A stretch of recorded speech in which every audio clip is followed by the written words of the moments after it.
গ্রামের বাড়িতে যাওয়ার উদ্দেশ্যে আমি রওনা দিয়েছি। হাসপাতাল থেকে ছুটি পেয়েই গ্রামের বাড়ির উদ্দেশ্য রওনা দিয়েছেন content creator TikToker junior Shakib.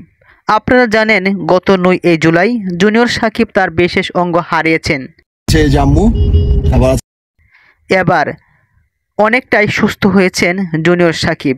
মাদারীপুরবাসী অপেক্ষা আছে এই জনপ্রিয় কন্টেন্ট ক্রিয়েটর জুনিয়র সাকিবের জন্য। আসতেছি মাদারীপুরবাসী, তোমাদেরকে অনেক ভালোবাসি, তাই না? জুনিয়র সাকিব তিনি বলেছেন, মাদারীপুরবাসী আমরা আপনাদেরকে অনেক ভালোবাসি। সঙ্গে আছেন জুনিয়র সাকিব, ওনার ছোট ভাই এবং ওনার মা। দীর্ঘদিন হাসপাতালে চিকিৎসা নিচ্ছিলেন জুনিয়র সাকিব। গর্ভধারিণী মা সন্তানের পাশে ছিলেন সারাক্ষণ। সর্বোচ্চ চেষ্টা করেছেন সৃষ্টিকর্তার সহায়। জুনিয়র সাকিব এখন সুস্থ। জুনিয়র সাকিব তিনি বলেছেন, আমি হাসপাতালে 2.5 মাস যাবৎ মানুষ চিনতে পেরেছি। টুনটুনি কি জিনিস আমি জানতামই না।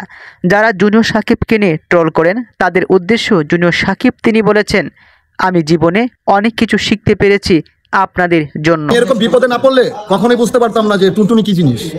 এবং প্রিন্স কাট সেলুনের পরিচালক মাসুদ তিনিও বলেছেন, আমি যখন ফেসবুকে আসতাম না তখন মানুষ যদি আমাকে নিয়ে বাজে মন্তব্য করতো তাহলে রেগে যেতাম। এখন যখন সোশ্যাল মিডিয়া অ্যাক্টিভ হয়েছি তখন থেকে যদি কেউ বাজে মন্তব্য করে আর রেগে যায় না, এখন হাজার কথা বললে আমার খারাপ লাগে না, বরং তাদেরকে আরও সাপোর্ট করে যাই।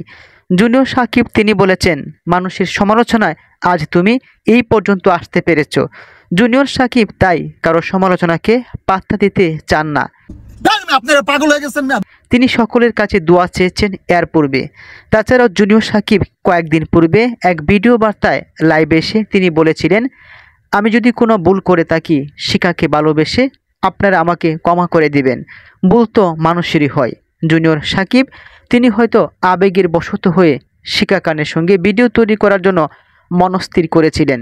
ভিডিও তৈরি করা থেকেই শিখা খানের সঙ্গে তার প্রেমের সম্পর্ক। প্রেম থেকেই বিয়ে হয়।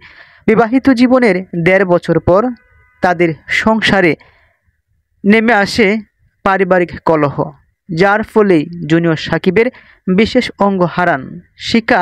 তার প্রিয়তম স্বামী জুনিয়র সাকিবের বিশেষ অঙ্গ কেটে ফেলেন। বর্তমানে জুনিয়র সাকিব সুস্থ আছেন।